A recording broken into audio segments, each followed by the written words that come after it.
La verdad que cada vez que me toca tomar la palabra, personalmente me es un desafío muy grande. Es algo que me cuesta, pero es algo que no quiero dejar de hacer. Siempre que se me pida, intentaré hacerlo. Y bueno, en esta noche vamos a seguir meditando en los salmos seleccionados. Hemos iniciado con esta nueva colección, esta nueva serie, perdón. El domingo pasado hemos meditado en el Salmo número 1 con Ketty. Hoy toca el Salmo número 8 y en él vamos a meditar hoy. Vamos a hacer una breve introducción con respecto a esto, a este Salmo. La temática del libro de los Salmos es una recopilación de diversos cánticos y poemas de alabanza y adoración y lamentación dirigidos a Dios. A lo largo de los siglos, varios autores han contribuido a la composición de los salmos, pero los más destacados son David, Asaf, los hijos de Coré, Salomón, Emán, Etán y Moisés. Particularmente esta noche vamos a meditar en el Salmo número 8, Salmo de David. Estos autores eran tanto reyes como líderes espirituales, poetas y músicos que utilizaban la forma del Salmo para expresar sus sentimientos y emociones hacia Dios. Cada autor tenía su estilo y su enfoque particular, lo que añade variedad y riqueza al libro de los Salmos. Alrededor de 100 salmos tienen autoría conocida, o sea, sabemos quiénes los escribieron. 50 salmos no es conocida su autoría, algunos atribuyen por cómo están escritos los autores, pero a ciencia cierta no sabemos quiénes fueron los que lo escribieron. Son 150 poemas que se han ordenado en 5 colecciones o libros. Es como si el libro de los Salmos tuviese 5 tomos. Y no están ordenados así por inspiración espiritual, sino que la iglesia lo ha ordenado de esa manera. Si nosotros vamos al Salmo número 1 en nuestras Biblias, vamos a encontrar que arriba dice libro 1.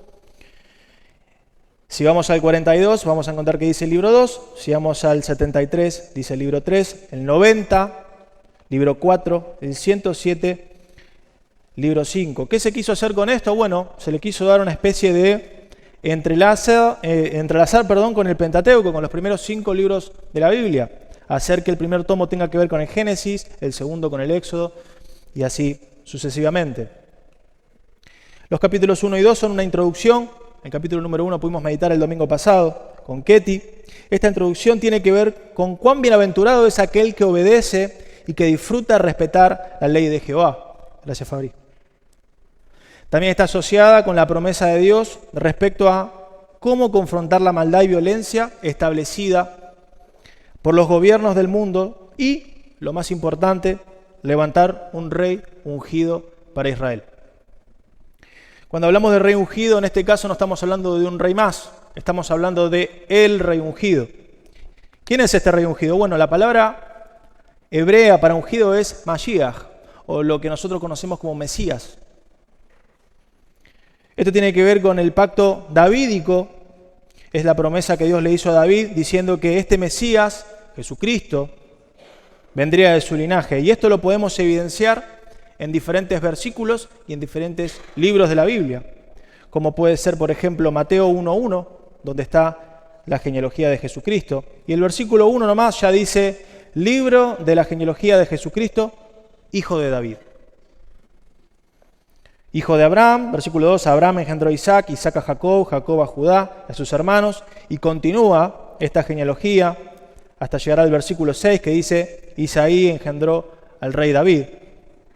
Y va a continuar describiendo la genealogía hasta llegar al versículo 16, que dice, y Jacob engendró a José, marido de María, de la cual nació Jesús, llamado el Cristo. Llamado el Cristo, ¿estamos hablando de otra persona? Para nada, hablamos de la misma persona. Cristo o Christos es un término griego para darle significancia a ungido también. Seguimos hablando del ungido, seguimos hablando del Mesías, seguimos hablando de Jesucristo. Y vemos la promesa de Dios a David, este pacto davídico, cumplido en el nacimiento de Jesús, Jesucristo el Mesías. Y este pacto no era solo conocido por el linaje de David o por las personas que conformaban la familia de David, este pacto también era conocido por el pueblo. Y esto lo podemos evidenciar si vamos a Lucas 18:35, no hace falta que lo busques, solamente voy a tocarlo por arriba, pero si querés anotarlo para buscarlo después. En Lucas 18:35 encontramos a este ciego que se entera de que Jesús estaba por ahí y llamando y dando voces dice: Jesús, hijo de David, ten misericordia de mí. Y la gente lo callaba, dice: no, cállate, quédate ahí en el molde, no molestes. Jesús, hijo de David, ten misericordia de mí. Y Jesús, escuchándolo, lo manda a llamar y le devuelve la vista. También vemos este pacto que no pierde importancia con el paso del tiempo al leer Apocalipsis 5:5. Apocalipsis 5:5 dice: y uno de los ancianos me dijo: no llores, he aquí el león de la tribu de Judá, la raíz de David. Ha vencido para abrir el libro y desatar sus 7 sellos. Todos estos fundamentos de la promesa que Dios hace al rey David se cumplen en la persona de Cristo. Y todo esto hablando con respecto al capítulo 1 de Salmos. El capítulo 2 nos cuenta que este rey poderoso, este ungido, este Mesías, este Cristo, confrontaría a los violentos gobernantes de este mundo y a los opresores. Antes del Salmo 8, que es en el cual vamos a meditar esta noche, somos invitados a reflexionar en una historia que es la historia del rey David cuando estaba indefenso y tenía que esconderse de sus enemigos. En estos salmos David clama a Dios por libertad y restauración. Capítulo 3, puntualmente encontramos al rey David escapando de su hijo Absalón. Y no solamente de su hijo, si nosotros leemos el versículo 1 del capítulo 3, dice: oh Jehová, cuántos se han multiplicado mis adversarios, muchos son los que se levantan contra mí, muchos son los que dicen de mí: no hay para él salvación en Dios. Y antes de meditar en este capítulo 8, me gustaría hacer esta breve reseña de lo que hay antes del capítulo 8 y un poquito también de lo que hay después, para darle un marco y terminar de entender de mejor manera lo que nos quiere decir el capítulo 8. Encontramos a un David desolado y huyendo de sus enemigos, antes del capítulo 8. Del Salmo 9 al 14, o sea, después del Salmo 8, se le unen a David un grupo llamado los pobres y afligidos, que al igual que David, ellos estaban siendo oprimidos, pero no por personas que los perseguían, sino por los gobernantes, o estos malos gobernantes. Y de la misma manera que David, clamaron a Dios para que los confronte estos imperios y reivindique a su pueblo. Y acá encontramos la primer constante, ¿no? Antes del capítulo 8, que todavía no lo leímos, lo vamos a leer ahora, después del capítulo 8.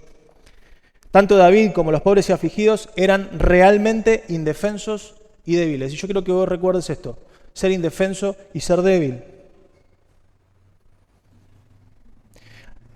Y también una constante que se repite es que ambos clamaron a Dios. Bien, ahora sí vamos a leer Salmo 8, que es en el cual nos toca meditar esta noche. Salmo 8, versículo 1, dice: oh Jehová, Señor nuestro, cuán glorioso es tu nombre en toda la tierra. Has puesto tu gloria sobre los cielos. De la boca de los niños y de los que maman fundaste la fortaleza a causa de tus enemigos, para hacer callar al enemigo y al vengativo. Versículo 3. Cuando veo tus cielos, obra de tus dedos, la luna, las estrellas que tú formaste, digo: ¿qué es el hombre para que tengas memoria de él? Y el Hijo del Hombre para que lo visites. Le has hecho poco menor que los ángeles y lo coronaste de gloria y honra. Le hiciste señorear sobre las obras de tus manos. Todo lo pusiste debajo de sus pies, ovejas, bueyes, todo ello, y asimismo las bestias del campo, las aves de los cielos, los peces del mar, todo cuanto pasa por los senderos del mar. Oh Jehová, Señor nuestro, cuán grande es tu nombre en toda la tierra. Y ya en el versículo 1 y 9 encontramos un inclusio, ¿Qué es un inclusio? Bueno, es un recurso literario que se cumple de esta manera. Cuando un capítulo tiene el primer versículo y el último, que dicen lo mismo, es el que le da temática al capítulo. El resto de los versículos van a tener que ver con esa temática. Nuestro inclusio en este caso sería: cuán glorioso es el nombre de Dios, Señor nuestro. El resto de los versículos van a tener que ver con esto, con que el nombre de Dios es glorioso. Cuán glorioso es el nombre de Dios, Señor nuestro. Y el versículo 1 va a decir: en toda la tierra, va a agregar David escribiendo este salmo, es glorioso en toda la tierra. Y es importante destacar esto porque, a diferencia de dioses paganos, Dios no es un Dios que se remita a provincias. Nuestro Dios, el Dios de Israel, no es un Dios que se remita a pueblos, a lugares, a circunstancias. Nuestro Dios, ese es el Dios soberano, el Dios que está por encima de todo, en todos lados. No se trata de una deidad localista, no se trata de un ídolo provinciano, como lo era Baal, como lo era Astarte, como lo era Asera, Quemos, Dagón, Moloc, Tamuz. ¿Cuántos podemos nombrar que tenían que ver con regiones, con lugares, con templos? Nuestro Dios no es así. Nuestro Dios está en todos lados. Nuestro Dios es el verdadero Dios. Jehová es el Dios de la tierra.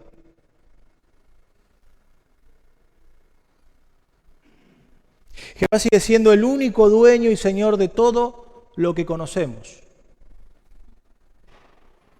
Y termina diciendo el versículo 1, has puesto tu gloria sobre los cielos. Y yo me imaginaba, o intentaba imaginarme a David escribiendo este salmo, intentando buscar lo más extenso que conozca en ese momento.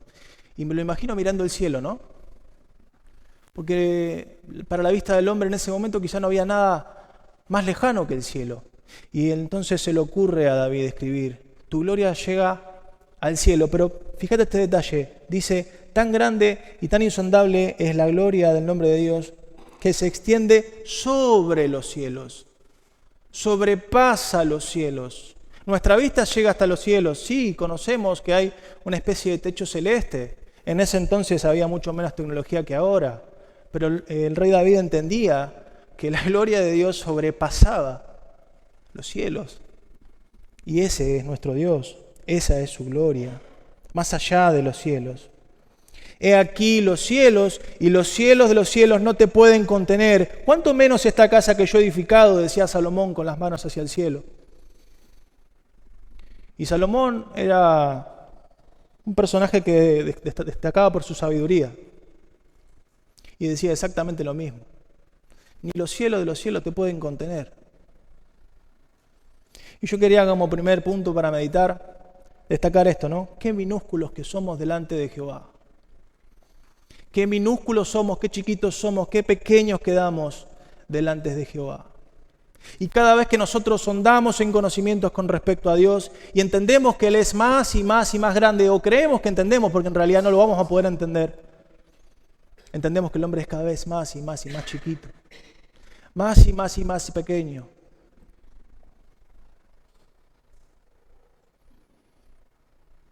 Me gustaría hablar un poquito más del cielo, que estoy estudiando un poquito con respecto a esto. Hoy en día conocemos diferentes capas de un cielo que ya creó Dios, pero que el hombre le puso nombres, como para ir evolucionando, ¿no?, en lo que es la ciencia, el conocimiento de nuestro espacio. Tenemos la termósfera, tenemos la estratosfera, la ozonosfera, la mesósfera, la termósfera y la exósfera. Son diferentes estadios, el que se de lejanía a la tierra, lo que nosotros conocemos como cielo. Y todas estas investigaciones que se hacen y estos descubrimientos no hacen más que hablar de la grandeza de nuestro Creador. No hacen más que fundamentar lo grande que es Dios y su creación, y enlazado netamente de lo minúsculo que es el hombre. Y es maravilloso meditar que el mismo Dios creador de todo lo conocido y de lo que aún no conocemos se hizo un minúsculo hombre.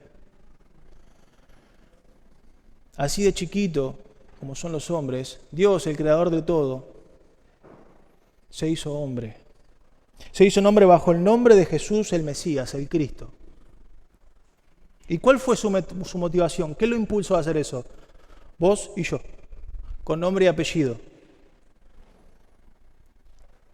El Padre no manda al Hijo a morir por una raza. Dios nos conoce personalmente a cada uno de nosotros y más adelante lo vamos a ver a esto. La gloria del nombre de Dios escapa a nuestros conocimientos, a nuestros tiempos, a nuestras tecnologías y a nuestra ciencia. Por más que avancen, cuán glorioso es el nombre de Dios en toda la tierra. Versículo 2. De la boca de los niños que maman, fundaste la fortaleza a causa de tus enemigos, para hacer callar al enemigo y al vengativo. Este es un versículo que me costó entenderlo. Tuve que acudir a mucho estudio para lograr entenderlo. Y pude deducir lo siguiente: cuando el salmista habla de la boca de los niños y los que maman, o sea, bebés que necesitan de su madre para subsistir, parecería estar haciendo una comparativa de lo que encontramos capítulos antes del capítulo 8 y capítulos después. Lo hablamos hace un ratito. Desde el capítulo 3 al 7 encontramos a David estando indefenso, de la misma manera, teniendo que esconderse de Absalón. Y también lo que encontramos después, los pobres y afligidos, que también estaban siendo oprimidos por los gobernantes del pueblo. Ellos no tenían quien los defienda, estaban indefensos. Tanto el rey David, como los niños de pecho, como los pobres y afligidos, necesitan asistencia, estaban indefensos. Antes hablábamos de que hay salmos de los cuales conocemos su autoría, sabemos quiénes los escribieron, y salmos que no. Bueno, acá tenemos dos ejemplos que tienen que ver con el pedido de asistencia a Dios por causa del malo. Y ya acá empezamos a hablar del segundo agente. El primer agente en el que destacamos son los oprimidos. El segundo que vamos a destacar son los opresores. Salmo 5, versículo 1, Salmo de David. Escucha, oh Jehová, mis palabras, considera mi gemir, escribe David. Y yo pensaba, ¿cuán desolado tiene que estar uno para escribir algo así? Considera mi gemir. Ya no hay palabras, hay gemidos. Considera mi gemir, escribe David. Está atento a la voz de mi clamor, Rey mío y Dios mío, porque a ti oraré, oh Jehová. De mañana oirás mi voz, de mañana me presentaré delante de ti y esperaré.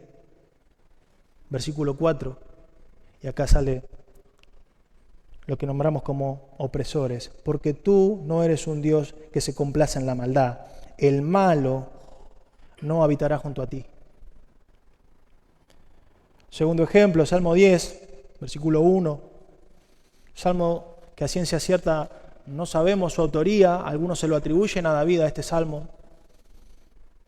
Versículo 1 dice, ¿por qué estás lejos, oh Jehová, y te escondes en el tiempo de tribulación? Los oprimidos. Versículo 2, con arrogancia el malo persigue al pobre, será atrapado en los artificios que ha ideado, el opresor. Tanto en los salmos anteriores como los posteriores al Salmo 8 evidenciamos una conexión entre David en ese lapso de tiempo, los niños de pecho y los pobres y afligidos. Todos ellos reúnen una misma condición. Están indefensos, no tienen fuerzas y necesitan asistencia.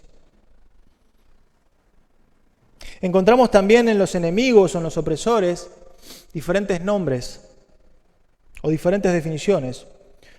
Los opresores, los malos gobernantes, el malo, el arrogante, el enemigo, el vengativo, los que hablan mentira, hombre sanguinario, engañador, entre otros.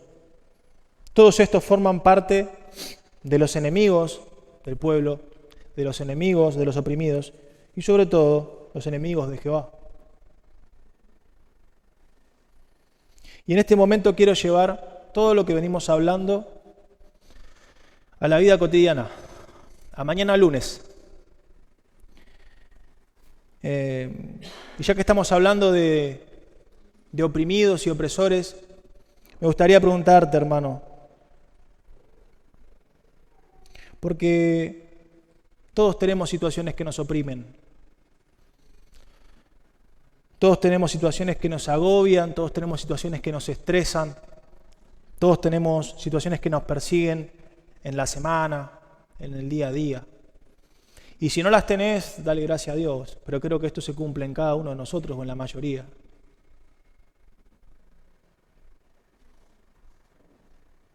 Y muy probablemente sea porque nos cuesta autodefinirnos como indefensos. ¿Estás cansado de luchar con alguna situación, hermano? ¿Te oprime alguna situación? Una situación personal, familiar, laboral. ¿Te sentís oprimido por algo? Cuando yo digo te sentís oprimido, ¿viene algo a tu mente? ¿Recordás algo? ¿Recordás a alguien? ¿Recordás un lugar? ¿Qué tan cerca sentimos a Dios en los momentos difíciles, en los momentos que oprimen? Salmo 5, versículo 2, lo volvemos a leer. Dice, estate atento a la voz de mi clamor, Rey mío y Dios mío, porque a ti oraré. Qué bueno poder hacer propias estas palabras, hermanos. Qué bueno poder hacerlas nuestras. Versículo 3, oh Jehová, de mañana oirás mi voz, de mañana me presentaré delante de ti y esperaré. ¿Y sabes qué? La mañana no habla de ese horario en que Dios abre la atención al público, abre la persiana y dice, bueno, ahora te voy a escuchar, orá, dale, de mañana. No. De mañana tiene que ver con nosotros, no con Dios. De mañana tiene que ver con lo primero que hago en el día. De mañana tiene que ver con lo más importante de mi día.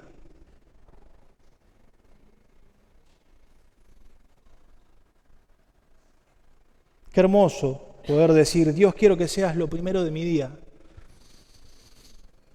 ¿Qué haces? ¿Qué es lo primero que hay en tu día? ¿Está esa preocupación? ¿Trabajo? ¿Enfermedad? ¿Qué hay?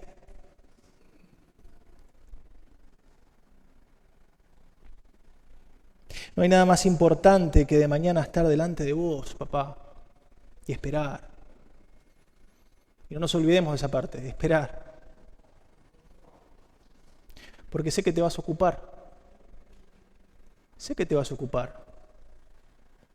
El Salmo 18:46 dice, viva Jehová y bendita sea mi roca.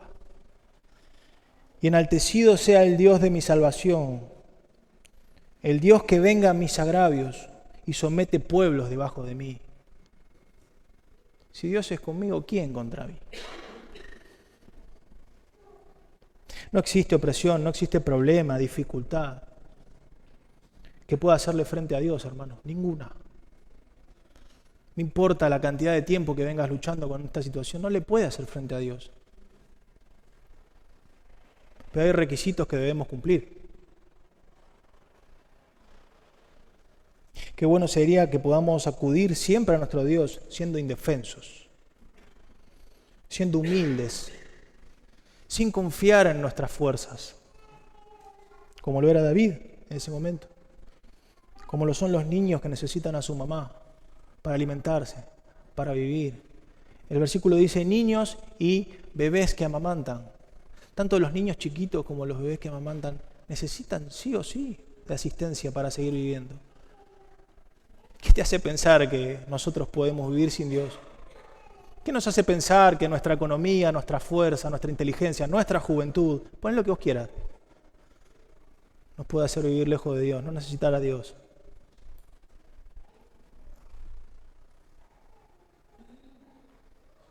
Hasta ahora identificamos a los indefensos o a los oprimidos y a los opresores, pero también encontramos un tercer agente que es el último, pero sí el más importante, que es la fortaleza. Fundaste la fortaleza a causa de tus enemigos. Dios construye la fortaleza por sus enemigos y para los indefensos que buscan su nombre. Dios es nuestro amparo, nuestra fortaleza, nuestro pronto auxilio en las tribulaciones. Salmos 46. Qué bueno hacer propio estas palabras, hermanos. ¿Para qué? Para los momentos de prueba. Para cuando llegue el problema. Cuando llegue la dificultad. ¿Sabes qué? Nosotros somos diferentes al mundo. Nosotros somos muy diferentes al mundo. Nosotros sí somos amparados. El mundo está desamparado. Nosotros sí tenemos en quién confiar. Nosotros sí somos amparados.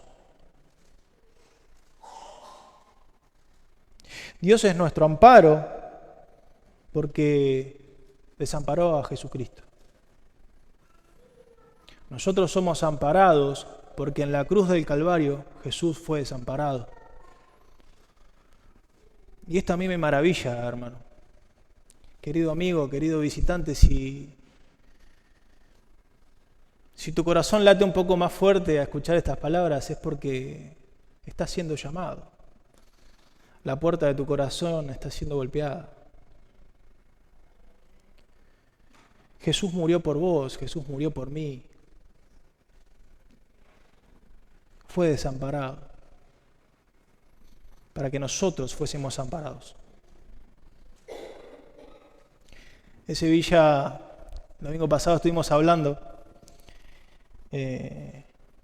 un poco comentó en la cena también, y dijo algo en la cena del Señor hace 2 domingos atrás, o 3, no recuerdo bien, que me quedó en la cabeza. Ezequiel dijo que Jesús nos abrazó con brazos de hombre.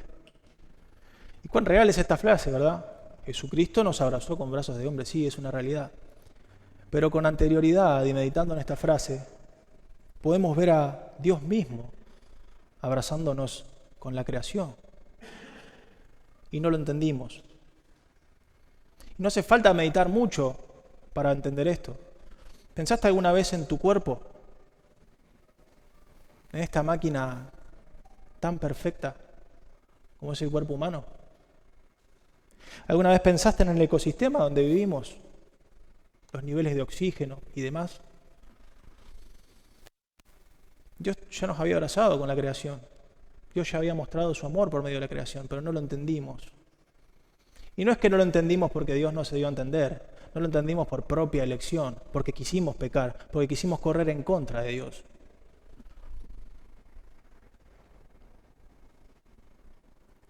Y Él redobla la apuesta y envía a Jesús a abrazarnos con brazos de hombre, a sentir ese abrazo, esas manos extendidas en la cruz, que abrazó a toda la humanidad.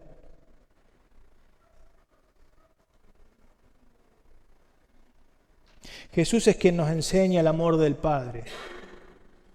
Jesús es quien hace humano el abrazo de Dios. Jesús es quien se interpone entre Dios y el hombre, y no para separar, sino para unir. Jesús se pone en el medio, toma la mano del Padre y nos toma la mano a nosotros, para que nosotros podamos acceder al Padre. Jesús es el único camino al Padre. Hay una figura que me gusta repetir mucho, que es que Jesús es el lente por el cual el Padre ya no nos ve con ira.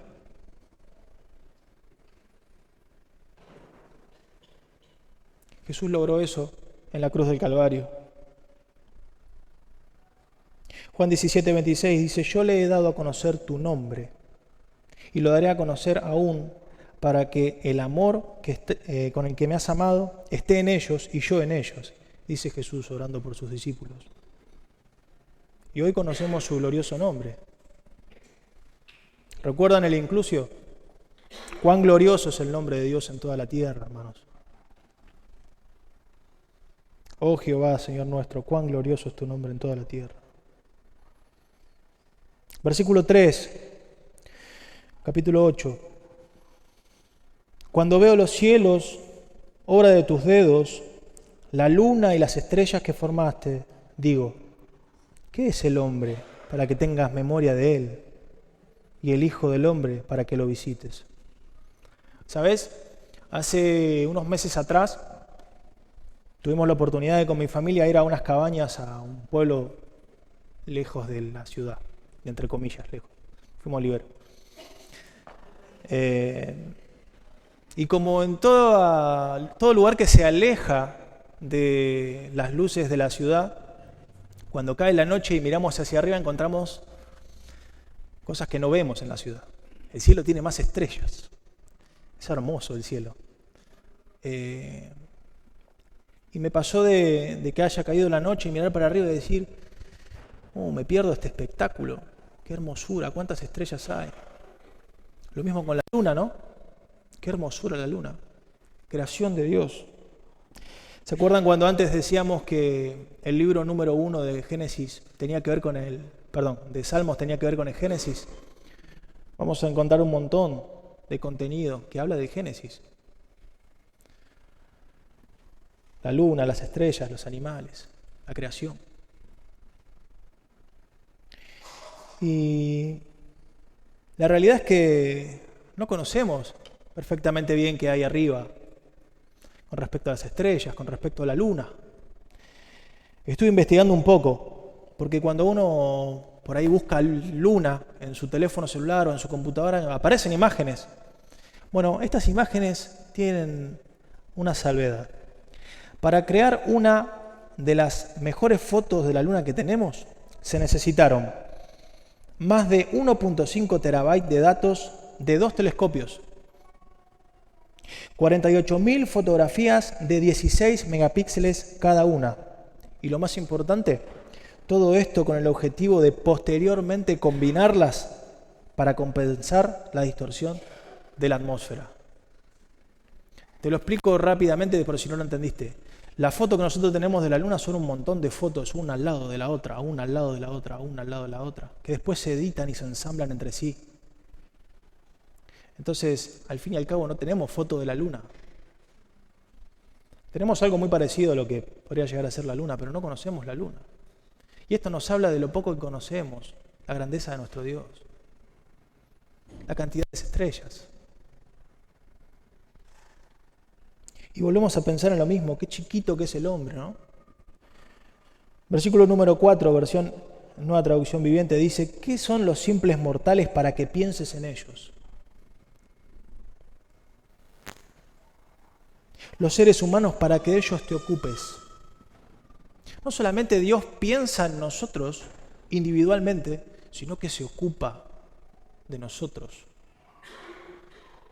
Ese Dios que todo lo creó, el Dios de la tierra, no el Dios de alguna provincia olvidada, el Dios de la tierra, el verdadero Dios, conoce tu nombre, conoce tu apellido, conoce quién vos sos, qué haces, a dónde vas, qué pensás. Conoce tu corazón y conoce el mío. Tenemos un Dios que piensa en nosotros y no solo eso, tenemos un Dios que se ocupa de cada uno de nosotros. Primera Pedro, capítulo 5, versículo 6, dice, humillaos, pues, bajo la poderosa mano de Dios, para que Él os exalte cuando fuere tiempo, echando toda vuestra ansiedad sobre Él, porque Él tiene cuidado de vosotros. Vuelvo a preguntar, hermano, ¿qué te oprime? ¿Qué te tiene mal? ¿En qué vas a pensar cuando salgas de la reunión, mientras estés sentado en la mesa por comer? Echa toda tu ansiedad en Él.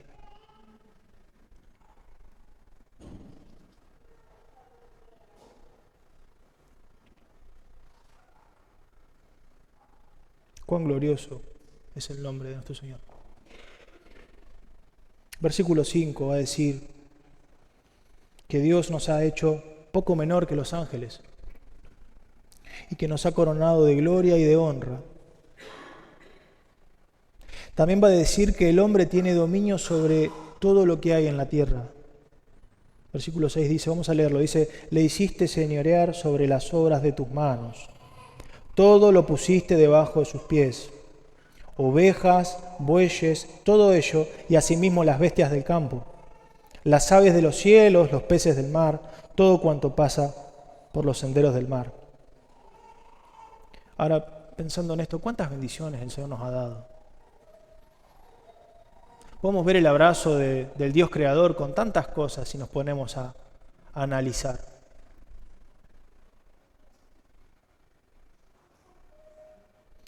Y haciendo un análisis de todo lo que acabamos de leer, el patrón es simple, hermano.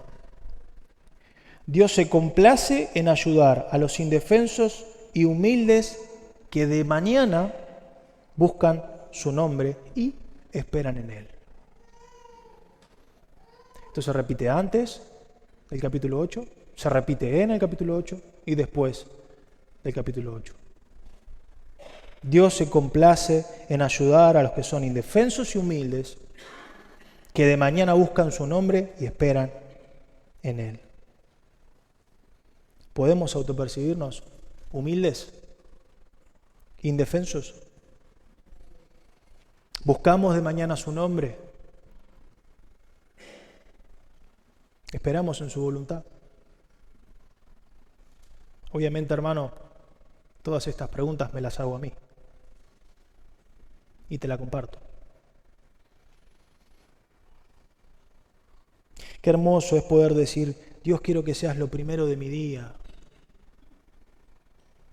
No hay nada más importante que de mañana estar delante de vos y esperar. Yo sé que no tengo de qué preocuparme. Sé que vos te vas a ocupar.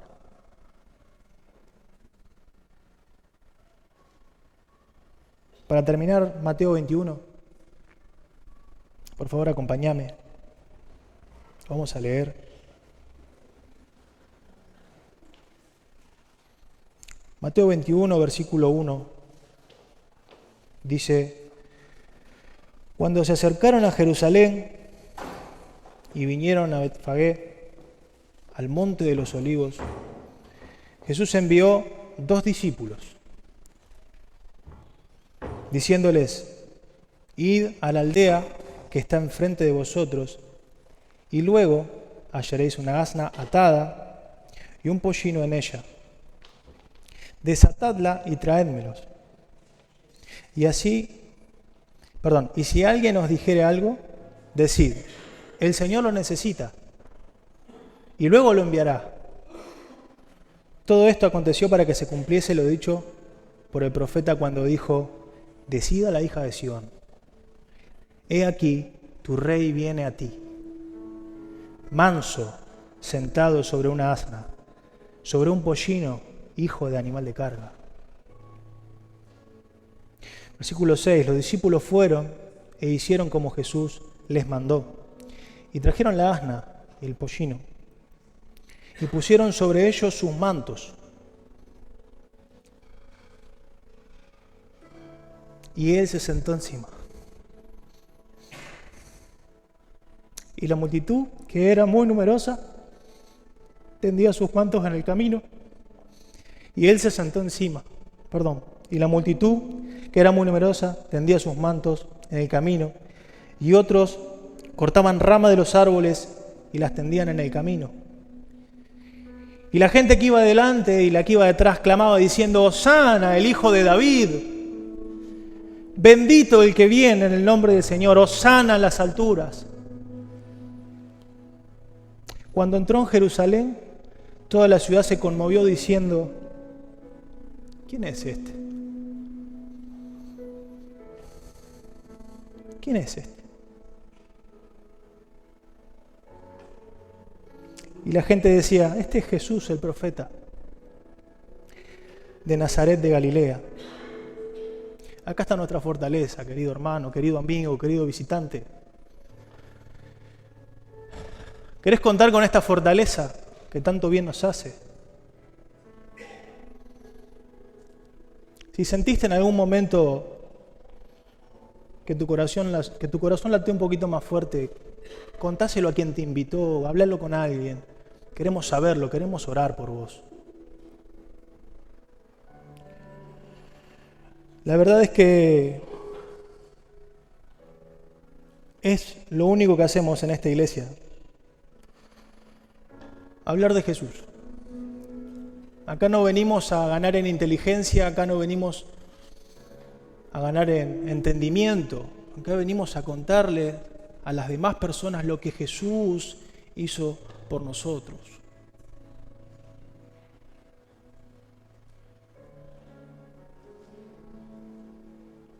Jesús entra en Jerusalén para confrontar a los líderes poderosos de Israel. Y en vez de entrar en un caballo de guerra de la realeza o con un carruaje real, lo hace en un burro de carga sobre mantos.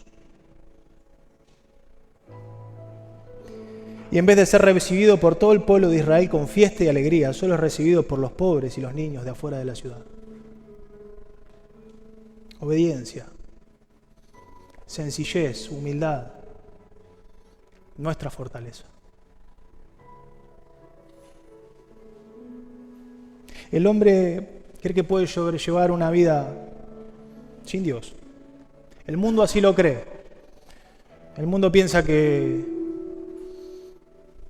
la economía, la juventud, la inteligencia, un buen trabajo, un buen pasar económico, todo lo pueden cubrir y no es así. Venimos a esta tierra con un vacío que no lo llena nadie que no sea Dios. El vacío que tiene el hombre tiene forma de Dios y nada lo va a ocupar. No importa el dinero, no importa quién vos seas, no importa quién vos quieras ser. Nada va a llenar el vacío que tiene forma de Dios, solamente Dios. Hermano, yo voy a pedirte que te pongas de pie porque vamos a terminar cantando con una canción que va a hablar justamente de esto, ¿no? El Salmo número 8 nos invita a pensar en cuán grande es el nombre de Dios. Dios bendiga su palabra.